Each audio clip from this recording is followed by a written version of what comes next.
Olá, caros alunos, colegas. Nós vamos hoje discutir aqui um pouquinho sobre a questão, refletir um pouco sobre a questão das linguagens, dos tipos de linguagem, né? Linguagem verbal, linguagem não verbal e elementos da comunicação. É uma espécie de revisão da trilha 1 que nós vimos aí nessa unidade 1 do nosso ensino remoto. Nós vimos o conceito de linguagem verbal e linguagem não verbal, um conceito bastante simples. O que vem a ser a linguagem verbal, né? É essa linguagem que nós utilizamos, né? A linguagem falada é um tipo de linguagem verbal e a linguagem escrita. Então, a linguagem verbalizada, o verbo, a palavra, ela é expressa por meio de palavras escritas ou faladas. Nós temos os exemplos aqui, onde você vê nessas duas plaquinhas, né? Aqui nós temos não pise na grama, e lá em cima é proibido fumar nesse local. Então aí são exemplos de linguagem verbal. Por quê? Porque utiliza a palavra, certo? A palavra escrita. Mas não só a palavra escrita, como a palavra falada também ela é considerada linguagem verbal. Isso que eu estou gravando para vocês, o áudio aqui faz parte da nossa linguagem verbal. E a linguagem não verbal, o que vem a ser, né? A linguagem, aliás, antes da gente partir para a linguagem não verbal, observe aqui esse belo poema, Autopsicografia de Fernando Pessoa.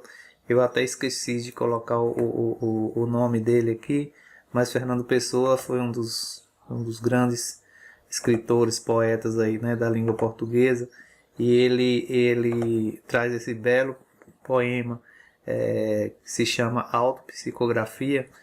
E vejam aí o que é que ele coloca. O poeta é um fingidor, finge tão completamente que chega a fingir que é dor, a dor que devera sente. E os que leem o que escreve, na dor lida sentem bem, não as duas que ele teve, mas só aqueles não têm. E assim nas calhas de roda, gira a entreter a razão, esse comboio de corda que se chama coração. Então é um belo poema, né? Essa autopsicografia, onde o poeta ele utiliza a linguagem verbal por intermédio da palavra em um estilo, né? Em que ele desperta o sentimento, a emoção nesse jogo próprio das palavras, né? Dessa linguagem poética. Ele utiliza a função poética da linguagem para transmitir esse sentimento, essa emoção que vem através da palavra escrita, né? Isso que é a poesia. E Fernando Pessoa, um grande poeta, um grande escritor, faz isso de forma muito bem, né? Então, a linguagem verbal ela se utiliza da palavra, né? Seja ela escrita ou falada. E a linguagem não verbal, né? Qual é o componente principal da linguagem não verbal? Gente, a linguagem ela é muito ampla. Quando a gente fala em linguagem, vai abranger uma série de modalidades, né?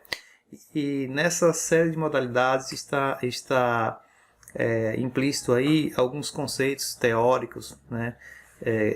Que a gente trabalha, principalmente mais no nível superior, com relação à questão da multimodalidade e as multissemioses da linguagem.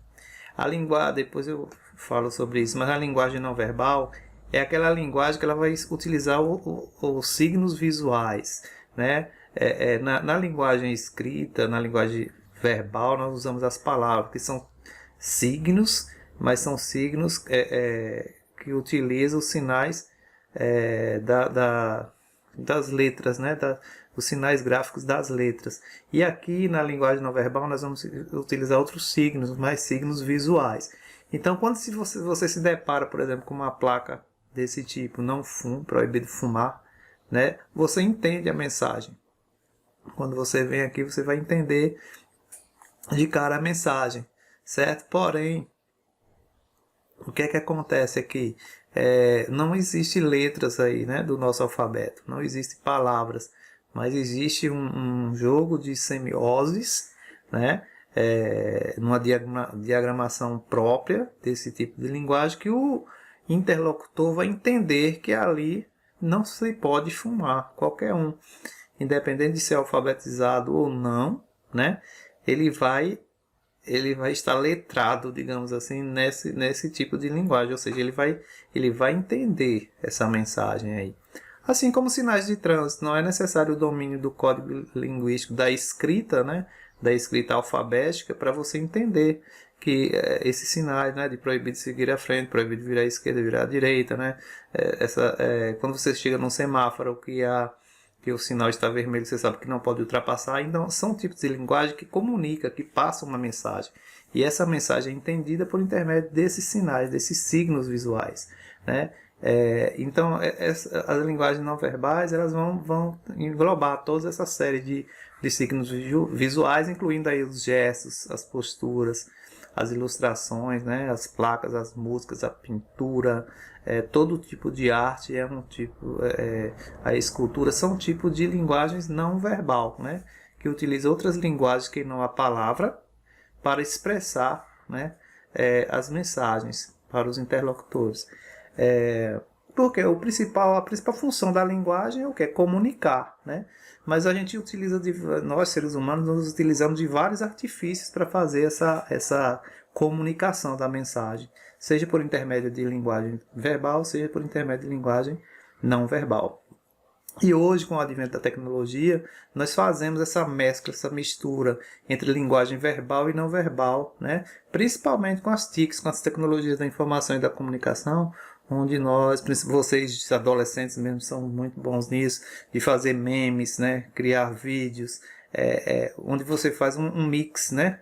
E um remix da linguagem, ou seja, você mistura várias modalidades. É o que nós chamamos na linguística de multimodalidade, em que você coloca dentro do texto, você coloca o movimento, o som, a imagem, as cores, certo? Para transmitir algum tipo de mensagem. Então, dentro desse tipo de comunicação de linguagem que permeia, além da linguagem verbal, a linguagem não verbal, nós temos essa multimodalidade, ou seja, esses múltiplos signos linguísticos que compõem aí o elemento comunicativo que vai fazer aí com que haja essa comunicação. A linguagem verbal e não verbal, ela também pode vir de forma mista, ou seja, híbrida, né? E essa hibridez, o que é híbrido? É misturado, né? Então nós temos aqui a comunicação entre pessoas quase sempre se estabelece através de gestos e palavras, havendo, portanto, a junção das duas formas de linguagem. Nós podemos juntar, né, várias formas de linguagem. Observe que ao fundo desse slide tem aí um quadrinho até dos Vingadores. Aí você tem aqui tá até em inglês, né? No quadrinho aí, não sei quem é essa, se é vampira, não sei, falando Mr. Sinister, né? Tá em inglês, é o Senhor Sinistro aí. Então veja que na história em quadrinho você vai ter dois tipos de linguagem, vários tipos de linguagens aí, né? Você tem aí a linguagem, aliás, você tem dois tipos aí, a linguagem verbal e a não verbal. A linguagem verbal, representada aí pelas palavras dos quadrinhos, mas você vai ter outras linguagens aí por trás, que são as linguagens não verbais, que são as semioses do texto que a gente falou, as multimodalidades, ou seja, a diagramação, a forma com que os personagens são colocados no layout aí do quadrinho, certo? A forma como essa moça se posta aí diante do outro super-herói lá, né? Ela está num plano mais baixo, ele mais alto. Isso quer dizer alguma coisa, comunica, nada é gratuito. Sempre há uma intenção por trás desses aspectos aí multimodais da língua. E os quadrinhos, os balões, como são postos também na diagramação da história em quadrinho, por trás daquilo ali tem toda uma codificação. Por que um quadrinho vem pegado no outro, por que o outro está separado do outro. Então as linguagens são múltiplas, né? Essas múltiplas linguagens fazem parte hoje do texto contemporâneo. Do outro lado aqui, olha que muito criativo aqui, o autor ele coloca aí as etapas da quarentena, né? Ele usa a linguagem verbal primeiramente e depois usa a linguagem não verbal de forma bem criativa, pegando lá a imagem da Mona Lisa, que é aquele famoso quadro de Leonardo da Vinci, lá do Renascimento italiano, que está lá no Museu do Louvre, né, em Paris. Ele pega o quadro original, está no primeiro quadro, observe, E a partir daí ele começa a fazer o remix, né, que a gente chama, né? O remix seria essa outra leitura do quadro de Mona Lisa, aproveitando o tema aí do coronavírus, da pandemia, né, onde a Mona Lisa ali está cheia de papel higiênico, né, provavelmente aí se preparando para o sintoma do coronavírus, para a gripe aí. E aí no terceiro quadro ela já está de luva e máscara, né? Aí começa a entrar num estado aí de tristeza, né? Essa questão do isolamento social, aí se desleixa toda e já está com o cabelo todo desarrumado. Daqui no outro quadrinho ela já está com a camisa de força. Então isso aí representa um estado de espírito de alguém que criou, né? Para fazer um humor a partir de uma realidade na qual nós estamos vivendo. Então é isso que é o grande barato agora das novas, como é que eu posso dizer, das novas tecnologias, né, que são utilizadas na produção dos textos contemporâneos, que misturam todas essas semioses, como eu falei, que misturam o texto, a imagem, para dar um efeito de sentido, né, dar um sentido aí, e o sentido que você tem aqui no final, assim, você faz várias leituras, mas no final a Mona Lisa está lá gordinha e sorridente, né, provavelmente passou aí de boa, né, pela pandemia. Enfim, o que eu quero dizer com isso é que existe uma série de possibilidades de você utilizar os vários recursos multissemióticos e multimodais da língua para você fazer de forma criativa, criar uma infinidade de tipos de textos a partir de linguagens verbal e não verbal. Então, o céu é o limite, né? Porque os recursos são vários que nós temos hoje tecnológicos para se fazer esses tipos de textos bem criativos. Bem, e a partir desse conceito de linguagem verbal e não verbal, nós chegamos a uma outra concepção da linguística que é muito interessante também, para nós compreendermos, que são os elementos da comunicação. O objetivo de qualquer língua é comunicar, né? De qualquer linguagem é comunicar algo. Mas para que haja uma comunicação, é necessário alguns elementos. Primeiro, é necessário haver os interlocutores. Então, observe que nós temos aqui, deixa eu ver se eu consigo pôr a canetinha. Nós temos nessa ilustração, nós temos aí os dois. Não está funcionando aqui a digital da mesa. Nós temos nessa ilustração os dois personagens, né? Um está dizendo, lá tem comida boa. Observe que para haver comunicação é necessário primeiro ter o quê? Ter os interlocutores, que é o emissor e o receptor. O emissor é aquele que emite uma mensagem, é aquele que envia uma mensagem, né? E o receptor, enunciatário, né, como se diz, enunciador, emissor, enunciatário, receptor. O receptor é aquele que recebe a mensagem, certo? Então, esse papel de emissor e receptor no processo comunicativo, eles se trocam de papel a todo momento. Então, quando eu estou conversando com alguém, no momento que eu falo a mensagem, que eu emito a mensagem, eu sou o emissor. A pessoa que está ouvindo é o receptor. Aí depois, quando acontece o inverso, o receptor responde algo e já passa para mim outra mensagem, aí eu passo de emissor para receptor. Então é sempre essa via dupla aí nesse processo de comunicação. Além de ter o emissor e o receptor, para que haja comunicação, também é necessário que haja a mensagem. Observe aí, lá tem comida muito boa. É a mensagem, né, que se quer passar. E essa mensagem que se quer passar, para você passar, é necessário haver um código, certo? Aliás, é necessário haver um canal para que essa mensagem chegue lá. Mas essa mensagem ela tem em si, no seu contexto, o que a gente chama de referente, que é outro elemento da comunicação muito importante. O que é o referente? É o assunto dessa mensagem, é a temática dessa mensagem. Lá tem comida muito boa, o assunto. Aí vem logo na mente, que uma comida, veio na mente do rapaz lá o hambúrguer, e na mente do outro veio uma salada ali, parece, né? Então, nesse caso aí, o referente ou o assunto, ele está imbricado aí na mensagem, né? Porque a mensagem não vai ser uma mensagem gratuita, sem significado, sem sentido. Ela tem que ter um assunto, tem que ter uma finalidade. E isso nós chamamos de referente. Então, observe que a mensagem, ela precisa de um canal, de um meio para se propagar. Nesse caso aí, nessa figura, nós observamos que o menino fala, né? O canal aí é a sua própria... o som que ele emite na boca dele, por intermédio das cordas vocais. Esse som, nós sabemos que as cordas vocais elas vibram e produzem o som que se propaga no ar, né? Vibram o ar, ou seja, o meio em que você está, e esse ar vai até o seu ouvido aí e imprime lá nos seus tímpanos essa vibração que o cérebro transforma em sinal de som e você identifica o que quer dizer aquela mensagem, ou seja, o canal é o meio pelo qual a mensagem viaja, certo? E o código utilizado aí foi o que? Foi o que? Foi a língua portuguesa, né? O código é o conjunto de sinais que você utiliza para emitir a mensagem, certo? Uma mensagem ela pode ser emitida de várias formas. A gente viu lá que existem vários tipos de linguagem, né?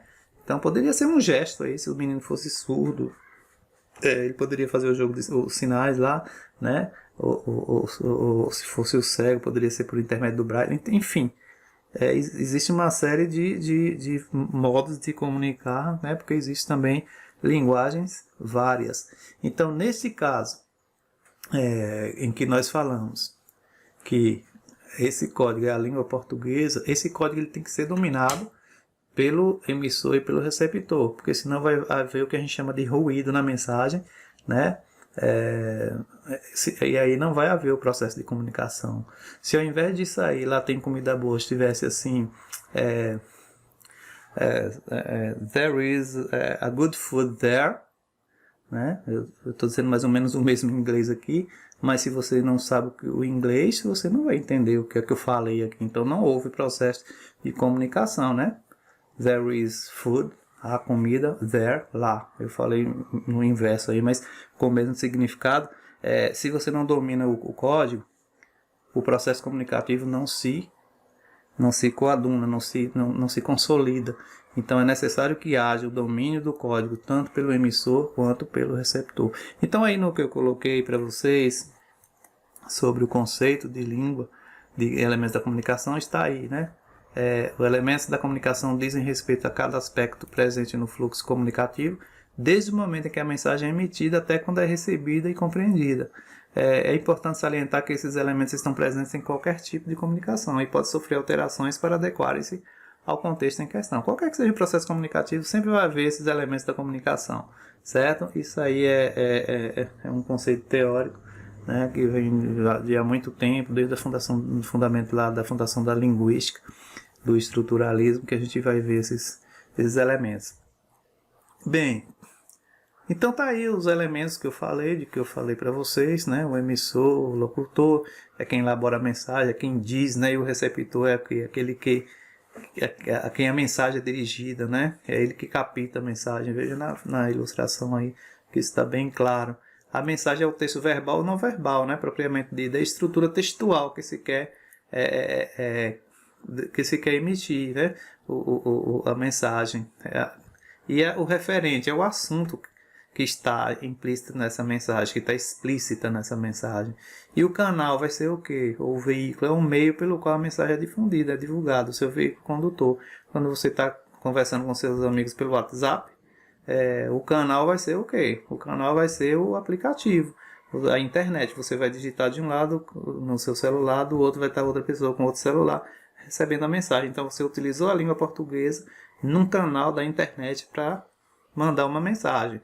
Então veja que qualquer processo comunicativo sempre vai haver esses elementos. E o código? O código vai ser o quê? A forma como a mensagem organiza-se. É um conjunto de sinais organizado de maneira que tanto o locutor quanto o interlocutor conheçam e tenham acesso. Então veja que a gente manda muitas mensagens por WhatsApp, tanto pela linguagem verbal como pela linguagem não verbal. Você às vezes manda só um emoji, um legal, uma palminha e tal, ali é uma linguagem não verbal, mas que passa uma mensagem. Então o código ali não seria o código escrito, mas um código pictográfico, né? Imagético. E nós vamos ficar por aqui, né? Na próxima aula nós continuaremos falando sobre esses aspectos aí da composição da língua, dos processos comunicativos, ok?